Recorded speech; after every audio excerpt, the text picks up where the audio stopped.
Good morning, good afternoon, good evening. No idea what time you're watching this. A preview for the week ending Friday, October 20th. And this is OPEX week, the big monthly options expiration on Friday. Not as big as it is at the end of the quarter, which you just went through in September, but it is big. It's also the start of earnings season, even though this week is mainly concentrated with NYSE Dow names, and you have two of everybody's favorites, Tesla and Netflix, reporting Wednesday after the market closes. Thursday morning, we will have the results from those, and I'll cover those later on in the video. I got a little bit of a problem.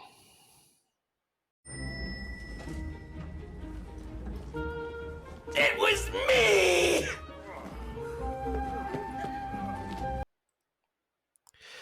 And yeah, that problem is someone's not telling the truth. Somebody's lying.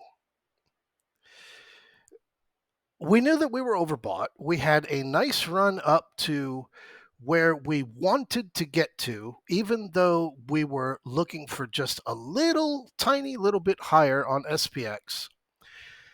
And looking here, 2-day chart on the VIX over on the left and the SPX over here on the right, this dropped down, and to see the VIX go from 1544 up here into 20, somebody's lying. Somebody's lying. Now, we will say, like I said earlier, I am, without a shadow of a doubt, looking for us to have a red week. We've just had 2 green weeks in a row. I'll cover the weekly in a minute. I am looking for us to have a red week, meaning I am looking for the SPX to close on Friday, October 20th, below where we open here on Monday morning, tomorrow. 3 green weeks, you just don't get those. They're not gifts. And the way that we drew down there, over there on Thursday, not necessarily Thursday, but more so on Friday, when you typically crush the VIX on a Friday, somebody's lying, but there is definitely a lot of fear with what's happening over there on the other side of the world for everyone. Gold, humongous move on gold, extremely overbought. Crude oil, big move on crude, again, very significantly overbought. All the global exchanges that we were tracking that were overbought as we were going into the middle portion of the week now have all reached into oversold, as well as 2 of our big significant ones, the NDX 4-hour, and not yet on the SPX 4-hour, but you'll see there in your video, the Dow Jones is now the strong market. The Dow Jones index is the strong one. The IWM continues to be weak, and I don't know why I'm keeping you on this screen, because we want to see what we want to see. So I'm looking at my other stuff. I apologize. Again, here on the SPX, looking at the VIX, looking at the SPX, this drawdown move, we knew that we would get a dip as we had here on Thursday, which was absolutely spectacular.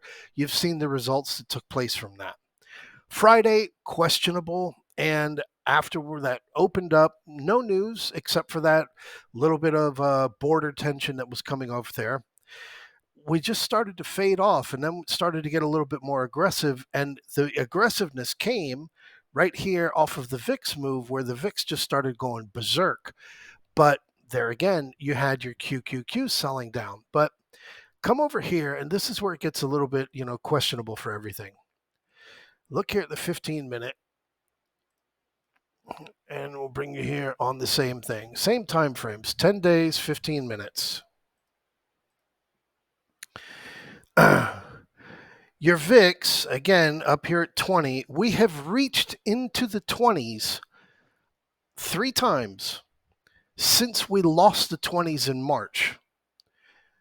This was another one. We reached into the 20s and then we faded off. The VIX is above the 10-day, 200, 5-day, 20-day, 50-day, 100-day. And that 2102 right up there is still scaring the shit out of it as it's back here, but it is still a very nice VIX compared to what we used to trade. Come over on the SPX and the move up that we got. Again, the way that we were tracking it, we were seeing a 1-2 and looking for that 3 that was up there at 43.89. We couldn't get it. We couldn't reach up to it. This looked very close, but we couldn't get up to it. I'll show you here on the ES, because I've got it on the other screen already set up, but it's, here we go. Here's on the ES. The ES, same time frame. We did get a 1, 2, 3 and a 4 and that 5th that sold off, which was right up here on the Thursday high. And over here on the ES, it does look very clean for an ABC to the downside, almost as clean as it looks over on both the SPX and over on the QQQ. SPX 50 retracement back to the September highs, drop down to the 38.2 retracement from this recent move over here. Come over and look at it on the default view, and it looks much cleaner. As you can see, you've got a very nice A, B, completed C as we hit that bottom there on Friday. So again, it's questionable, but without a shadow of a doubt, looking for a red week this week. This week, looking for a red week. How we get it, we'll see how that goes, but definitely looking for a red week. I'll get rid of this for now and zoom back in. Again, here on the ES, very clean, fractionally got that 100, got your 4, failed 5th, ABC, almost to the C. Looks as if it was a washout, clean out, shakeout, and the move is more or less completed. But again, I am not looking for us to have a bullish week. QQQ, again, QQQ move to the upside was enormous. Okay, let's just be clear about that. A 6.37% run right to the 61.8 retracement back to the highs from July. And then your shakeout drop. Your shakeout drop coming right back to that 360, 361. There are no gaps. There are no gaps to fill. But you did lose the 5, the 50, the 100, the 10-day, and the 20 sitting down there below. No touch on the 360s. No fall behind all this resistance that we had up here. So there hasn't been any drop down below 360, which is good. But again, we had a retracement to the 38.2 from that, with the 50 retracement just a little bit lower there at around 362.50. The IWM is the most horrific looking bastard out there. I mean, horrible.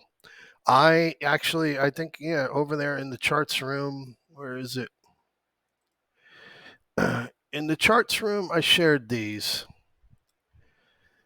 And this is your weekly chart. Your weekly's oversold, but I mean, come on. You're right on the edge of going to hell on the IWM. Come over on the daily, and it looks even more clean that you're right on the very edge of, oh no, we're going to hell, and then automatically get saved. This looks complete crap over on the IWM. And zooming out, you can see we are right down here on the major support level, but the move down looking as a 1, 2, 3, 4 and a 5th, highly likely to come down to that low over here back in October.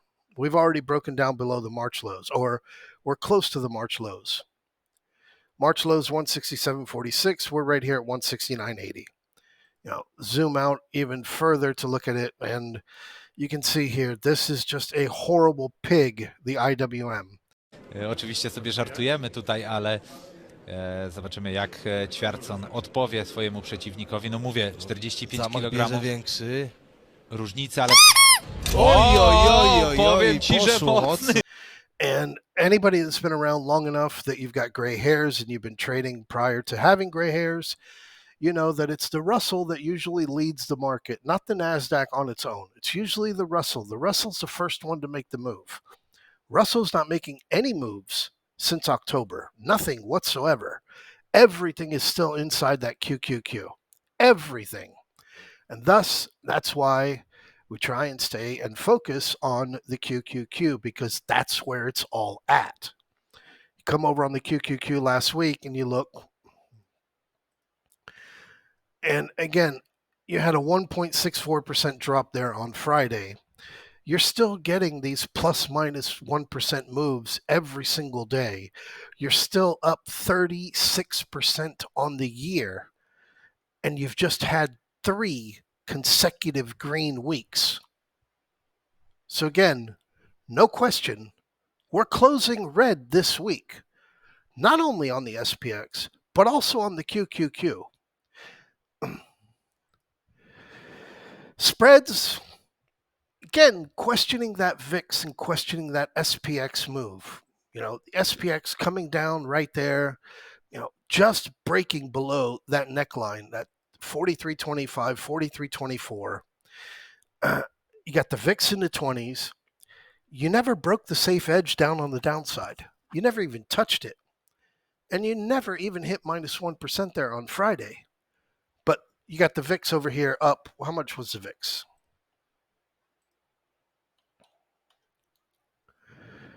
Yeah, the VIX, what? The VIX was up 15% there on Friday. And okay, yeah, here, because we're zoomed out. Here is a really zoomed out view as to where this trend line comes from, okay? And we're fractionally up into that, okay, the VIX has had a little bit too much to drink. It's time for it to go take the downside move. So widening out, okay, widening out, as we discussed about widening out.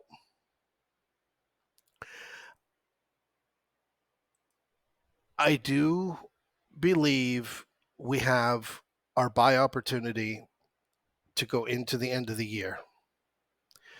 It's not cheap. We're going to get a red week this week. We do have, again, we do have the Microsoft fake print, and Microsoft's going to be reporting earnings at the end of the month. We do have the Apple fake print, and they're going to be reporting earnings the first week of November. We also have, okay, don't forget, we also have our full moon. And very much like we've had full moons in the middle of the month, or we've had full moons, they've worked, and then we've failed. I'm not taking it out that we could get a full moon lower right there, right around that double bottom, 4185, 4190 area, not breaking down below this 4195 over here. But looking again how you have your seasonality of September and October, and how your September, Octobers tend to double bottom. We missed September by posting the bottom in the very beginning of October. I covered this in the beginning of the month as far as the view on October. I'm not ruling out that we can't get a little bit of a push higher up to those higher targets, but I do think that we will get our opportunity coming here in the next couple of weeks as we go into the FOMC meeting, as we have that Microsoft report, as we have the Apple report, which in between those is everybody except for NVIDIA. I do think that we'll get a better opportunity to be able to buy. And we will be looking at a move much greater, as I've shared before, than 4777, 4800. We will be looking at a move very similar to the move that we just came off, which was a 20% run. We had a 20% bounce off of here. And again, a 20 or call it 15% move off of 4,200. Doesn't take a rocket scientist to do the math, times 1.15. Yeah, 4830. So again, I don't disagree with the wider view from everybody. that we are going to get a nice move up to the downside. We are going to get a nice move to the upside as we progress into the end of the year, as we progress into the beginning of next year, regardless of what's taking place around the world. However, I don't believe the time is right in order to get into that trade. For now, we're still trading this zoomed in version of what we've got. What we've got is 2 green weeks back to back. Both weeks have been 100-point range. The week prior, 100-point range. Our big sell down week back there in the middle of September, 149-point range, 150-point range. So our range is still very tight. We are going to be looking for a red week. And over here on the QQQ, same thing. 3 green weeks in a row. We're looking for a red week this week. We get that red week out of the way. We clear off the slate, and we can start looking forward into the end of the month, into the FOMC meeting, which is without a shadow of a doubt going to be a pause, and into Apple earnings, Nvidia earnings, Thanksgiving, and then all those holiday breaks as we go into Christmas. Now, somebody mentioned in the room on Friday or Saturday, okay, here, October 16th, tomorrow, Secretary Yellen's going to be speaking prior to the open. But someone mentioned that Powell is going to be making an announcement sometime this week. Oh, here it is. October 19th at 12 o'clock noon, Jerome Powell is speaking. Delete this shit. This wasn't scheduled before. So we're definitely going to be seeing some movement as we go into the course of this week. But again, from a zoomed in point of view on the SPX, 4284 is a big zone right there underneath. 4300 obviously would shake everybody out by breaking down below it. 4337 is a big upside resistance now. 4337 being your minus 10% from your all-time highs.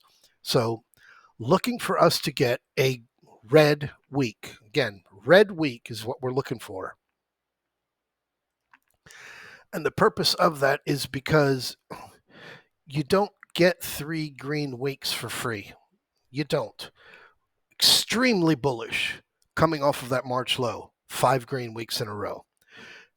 Bullish, unfortunately, due to AI back there off of Nvidia. Our 3 green weeks in a row as we went and placed our top. Again, a very simple short that was. And you had your 3 green weeks over here off of the invasion into Ukraine and the big bounce that we had there back in March of last year. 4 over here in August after that big sell-off down to the June lows. 5 on your blow off a year ago in October through November through Thanksgiving. 3, 3, 5 during a bullish year.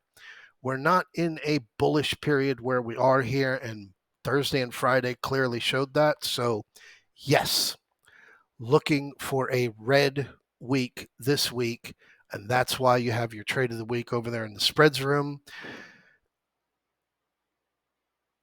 That's about it.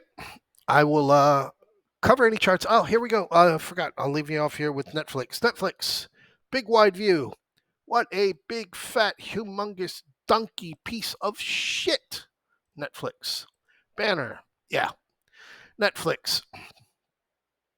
700 down to 162. Back up here to 470, 477, 453, whatever it was. And here we are sinking to the downside with gap down below.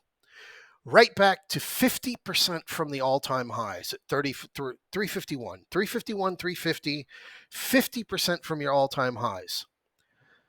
Netflix is opening a Blockbuster Video / Rainforest Cafe kind of movie watching experience called Netflix Houses. They should have contacted AMC and asked them, hey, how's things going over there? Big mistake on Netflix's part. No way am I bullish, regardless of it being 50% from its all-time highs.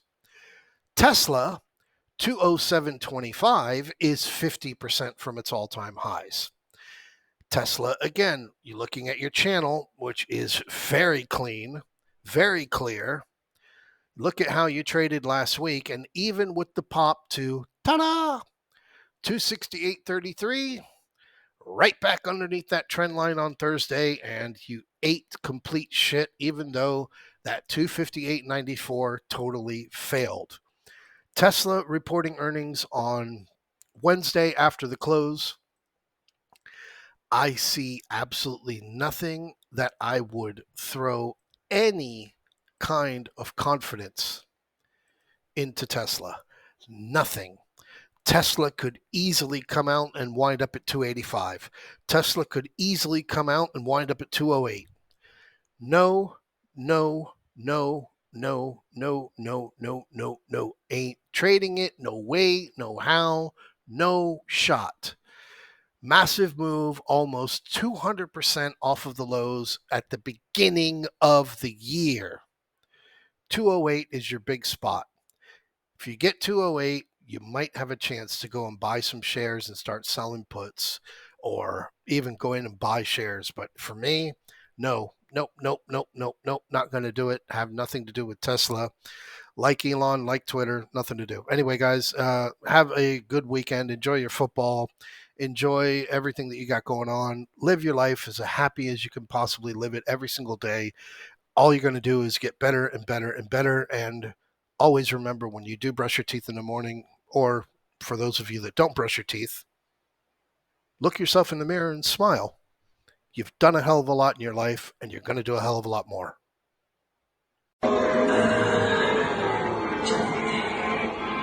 It's